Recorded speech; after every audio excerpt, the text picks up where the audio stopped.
महत्वपूर्ण प्रश्नों की इस सीरीज़ में आगे बढ़ते हुए आज हम पहुंच चुके हैं रिलीजियस मूवमेंट यानी कि धार्मिक आंदोलन से संबंधित कुछ और महत्वपूर्ण प्रश्नों के अंतर्गत। इससे पहले हमने हड़प्पा सभ्यता, वैदिक काल और साथ में महाजनपद काल से संबंधित बहुत सारे इंपॉर्टेंट क्वेश्चंस को डिस्कस किया। आई होप आपने वे वीडियोस देख ली हैं। आज हम बात करने वाले हैं धार्मिक आंदोलन बहुत सारे हुए हैं, तो उनसे संबंधित जिस प्रकार से प्रश्न हैं उनसे, क्योंकि यहाँ इस जो पोर्शन है जैन धर्म, बौद्ध धर्म, तो इससे बहुत सारे क्वेश्चंस जो होते हैं अलग अलग एग्जाम्स में पूछे जाते हैं। तो यह वीडियो दो पार्ट में अलग अलग आपको यह टॉपिक से जो MCQ क्वेश्चंस होंगे वो प्राप्त होंगे। तो आपको वीडियो में लास्ट तक बने रहना है, क्योंकि यहाँ पर डिस्कस होने वाले हैं बहुत ही ज़्यादा इम्पॉर्टेंट क्वेश्चंस। तो चलिए शुरू करते हैं। पहला क्वेश्चन है, जैन परंपरा के अनुसार जैन धर्म में कुल कितने तीर्थकर हैं, ये आपको बताना है। जैन परंपरा के अनुसार कुल कितने तीर्थकर हैं, ये आपको बताना है। तो सिंपल सी बात है, हम जानते हैं जैन धर्म के अंतर्गत जो तीर्थकर थे उनकी संख्या थी 24। तो ऑप्शन नंबर जो सी है वह राइट हो जाता है। अगला प्रश्न है, त्रिपिटक धर्म ग्रंथ है किसका है? जैनों का, बौद्धों का, सिखों का या फिर हिंदुओं का? तो त्रिपिटक जो है यह जो ग्रंथ है यह है बौद्धों का। तो ऑप्शन नंबर जो बी है वह राइट हो जाता है। अगला प्रश्न है, बुद्ध ने निम्नलिखित में से किस स्थान पर महापरिनिर्वाण यानी कि मृत्यु को प्राप्त किया था, वह स्थान कौन सा था? तो आप जानते हैं वह स्थान था कुशीनगर। तो ऑप्शन नंबर जो ए है वह राइट हो जाता है। बुद्ध ने यहाँ पर मृत्यु को प्राप्त किया था। यह प्रश्न दूसरे ढंग से अगर पूछा जाए तो पूछा जा सकता है, महापरिनिर्वाण क्या होता है बौद्ध धर्म के अनुसार? तो महापरिनिर्वाण का अर्थ होता है मृत्यु को प्राप्त कर लेना। अगला है, किस शासक ने बौद्धों के लिए विख्यात विक्रमशिला विश्वविद्यालय की स्थापना की थी? तो ऑप्शन आपके सामने हैं, तो आपको बताना है सही उत्तर कौन सा है। तो विक्रमशिला विश्वविद्यालय की स्थापना की गई थी धर्मपाल के द्वारा। ऑप्शन नंबर जो डी है वह राइट हो जाता है। अगला प्रश्न है, किसके द्वारा तृतीय बौद्ध संगति को संरक्षण प्रदान किया गया था? किसके द्वारा तृतीय बौद्ध संगति जो हुई थी उसको संरक्षण प्रदान किया गया था? क्योंकि आप जानते हैं बहुत सारी जो बौद्ध संगतियाँ थी वो हुई थी और अलग अलग समय काल में हुई थी। तो जो तीसरी बौद्ध संगति है वह संबंधित है अशोक से, ध्यान रखना है। तो ऑप्शन नंबर जो बी है वह राइट है। तृतीय बौद्ध संगति को संरक्षण प्रदान किया गया था अशोक के द्वारा। अगला है, बौद्ध ग्रंथ पिटकों की रचना निम्नलिखित में से किस भाषा में की गई थी?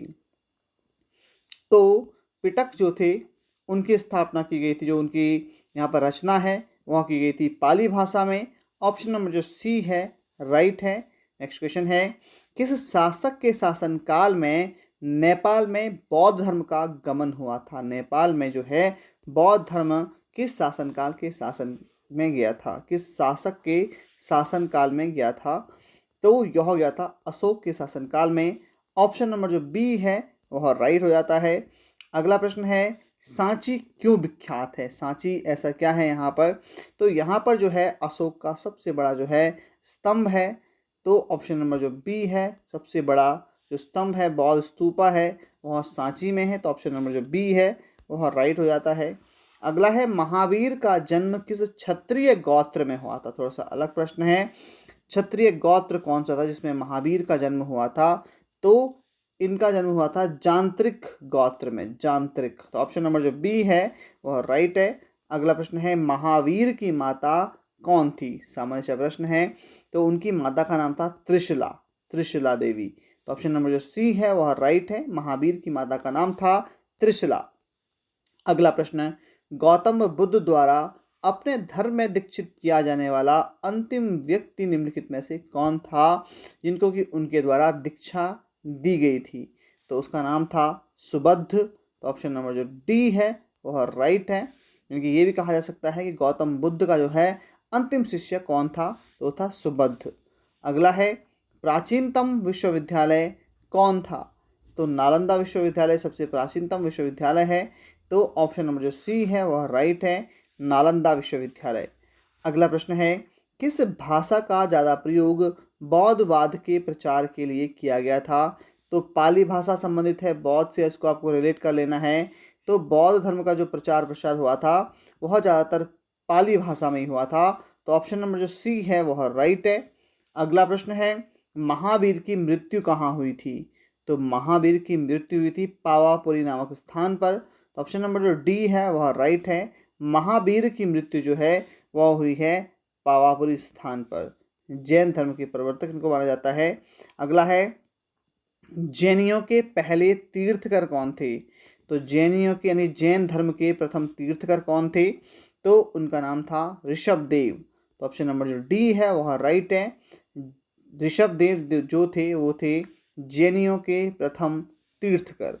अगला प्रश्न है, मठ और स्तूप किस धर्म से संबंधित हैं? तो मठ और जो स्तूपा होते हैं वे होते हैं बौद्ध धर्म से संबंधित। तो ऑप्शन नंबर जो ए है वह राइट हो जाता है।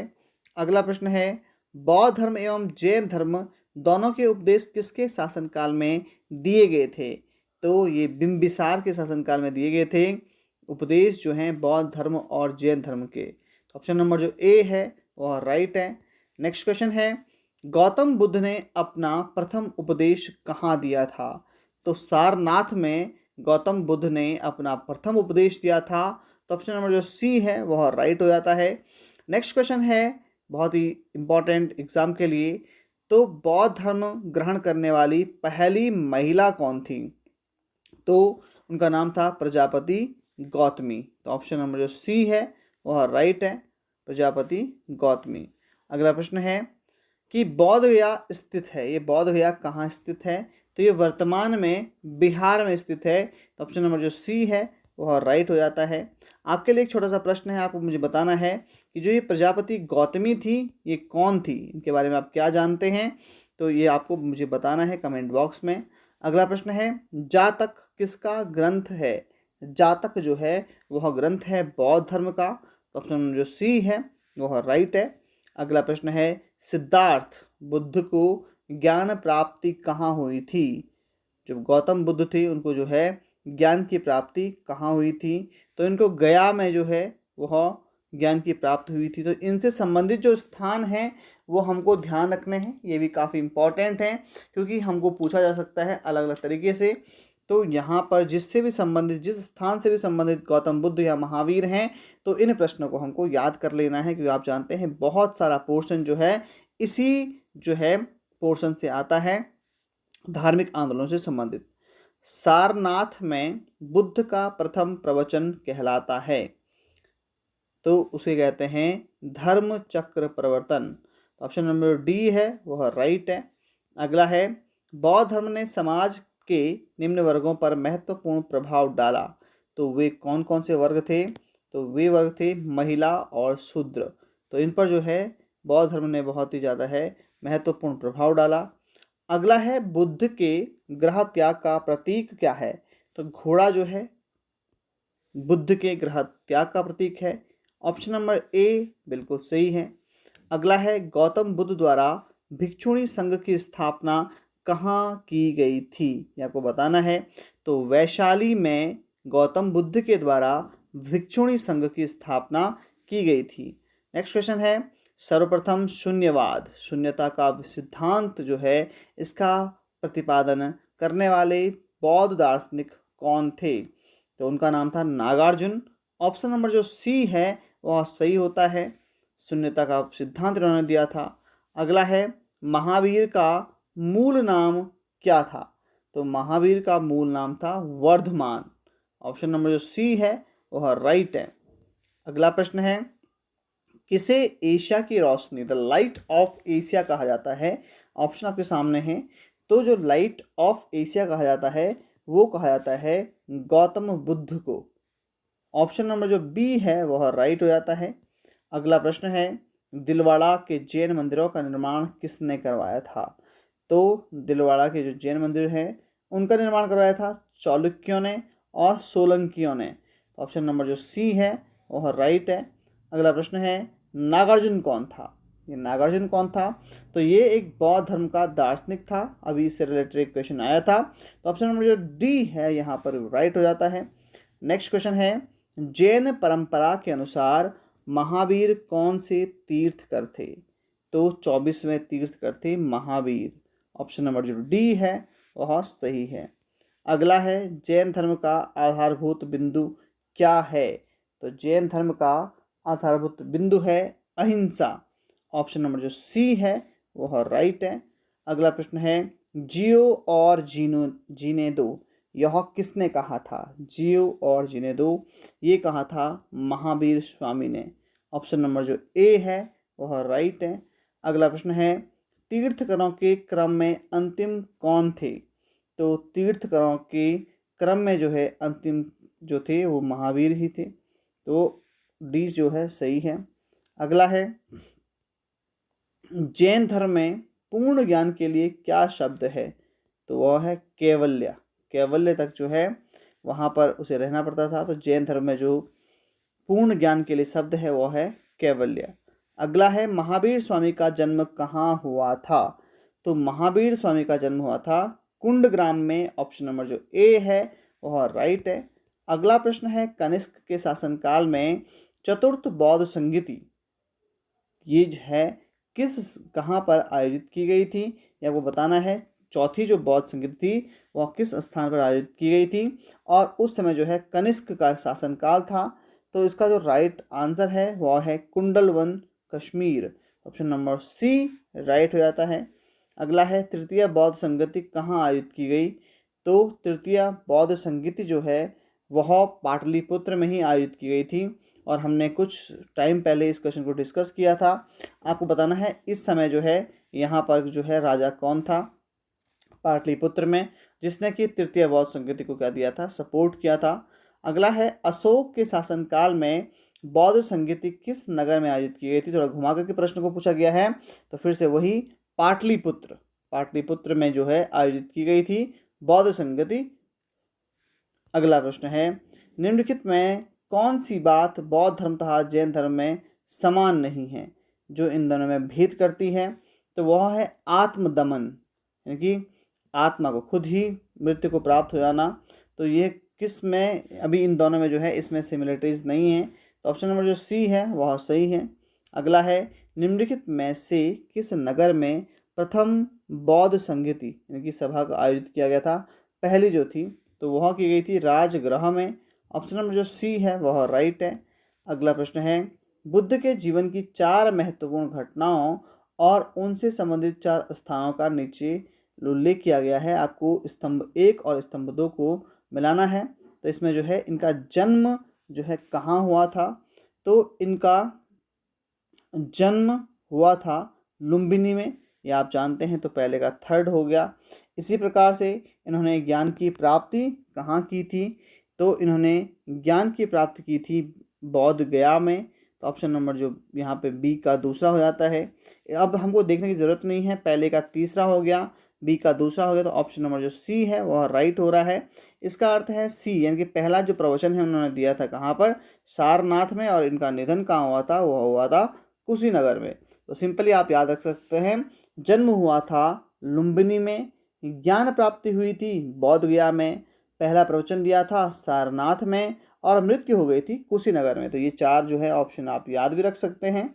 अगला है, निम्नलिखित में से कौन सबसे पूर्वकालिक जैन ग्रंथ कहलाता है? आपको बताना है। तो यहाँ पर जो है 14 पूर्व जो है यह सबसे पुराना जैन ग्रंथ माना जाता है। अगला है, आजीवक संप्रदाय के संस्थापक कौन थे? जो आजीवक संप्रदाय होता है उसके संस्थापक थे मक्खली गोशाल। ऑप्शन नंबर जो डी है वह राइट है। अगला क्वेश्चन है, भागवत संप्रदाय के विकास में किसका योगदान अत्यधिक था? तो हिंदू यूनानियों का जो है विकास भागवत संप्रदाय के विकास में बहुत ज़्यादा था। तो ऑप्शन नंबर जो बी है वह राइट है। अगला प्रश्न है, भगवान महावीर का पहला शिष्य कौन था? तो उसका नाम था जमाली। जमाली जो है भगवान महावीर का पहला शिष्य था। तो ऑप्शन नंबर जो ए है वह राइट हो जाता है। अगला प्रश्न है, त्रिरत्न सिद्धांत सम्यक धारणा सम्यक चरित्र, सम्यक ज्ञान किस धर्म की महिमा है, वह कौन सा धर्म है? तो वह है जैन धर्म। ऑप्शन नंबर जो सी है वह राइट है। नेक्स्ट क्वेश्चन है, आपको यहाँ पर फिर से ए और आर जो है कथन दिए गए हैं। ए में लिखा है कुशीनगर मल्ल गणराज्य की राजधानी थी, और आर में लिखा गया है कि महात्मा बुद्ध का परिनिर्वाण कुशीनगर में हुआ था। अब क्या ए और आर दोनों सही से व्याख्या कर रहे हैं? तो बिल्कुल नहीं है। ए और आर दोनों सही हैं, लेकिन आर ए की व्याख्या नहीं कर रहा है। तो यहाँ पर जो है मेरे हिसाब से जो राइट आंसर है वो यही है। ऑप्शन नंबर जो बी है वह सही है। अगला प्रश्न है, निम्नलिखित कथनों पर विचार करें एवं चैत्य व विहार में से अंतर स्पष्ट कीजिए। ऑप्शन दिए गए हैं कि विहार पूजा स्थल होता है, जबकि चैत्य बौद्ध भिक्षुओं का निवास स्थान है। बी ऑप्शन है चैत्य पूजा स्थल होता है, जबकि विहार निवास स्थान है। और यही राइट आंसर होगा कि बौद्ध भिक्षुओं का जो पूजा स्थल होता था उसे चैत्य कहते थे, और निवास स्थान को कहते थे विहार। तो ऑप्शन नंबर जो बी है वह राइट है। अगला प्रश्न है क्वेश्चन नंबर 51, निम्नलिखित में से कौन सा स्थल पार्श्वनाथ से संबंध होने के कारण जैन सिद्ध क्षेत्र माना जाता है? तो वह कौन सा स्थान है?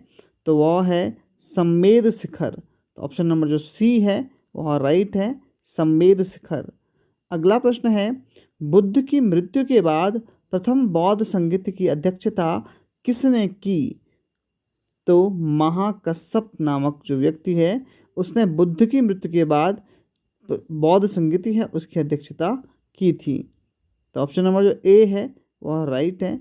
अगला प्रश्न है, निम्नलिखित में से बुद्ध के जीवन काल में ही संघ प्रमुख होना कौन चाहता था? तो उसका नाम था देवदत्त। ऑप्शन नंबर जो ए है वह राइट है।